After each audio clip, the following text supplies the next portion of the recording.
Vou virar ela aqui. Agora vamos.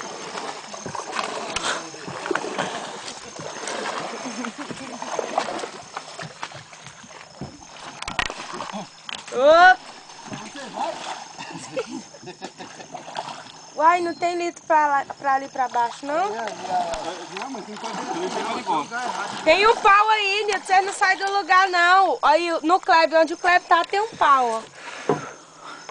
Aí, bem na mão do Kleber tem um pau. Descer ali atrás. Você vai se molhar tudinho, Kleber.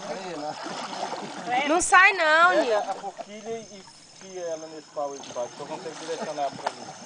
Não sai, gente. Olha o pau aqui, ó. É um iceberg, eu falei pra ele. Aí, ó. Pulou o iceberg. Vocês vão ficar encalhados nele. Ponta dele aqui. Tá cheio de peixe. Mas vocês vão encostar? Vocês encostam mais pra cá pra poder tirar o carro. Tirar os peixes? Não, vamos amarrar. Não, pra cá, gente. Vamos amarrar a canoa, né? Vamos deixar a tripulação. Pô, que pouso de emergência, vai puxar Ai, até meu você. bicho. Eu tô pouso. Nada? Não. Mas Quem foi no Meu bico? tio lá. Mas como? Mas bom pegou eu mesmo. Até esses peixes. Nossa, Kleber. Já tá inchado. Na saída já tomei uma pregada.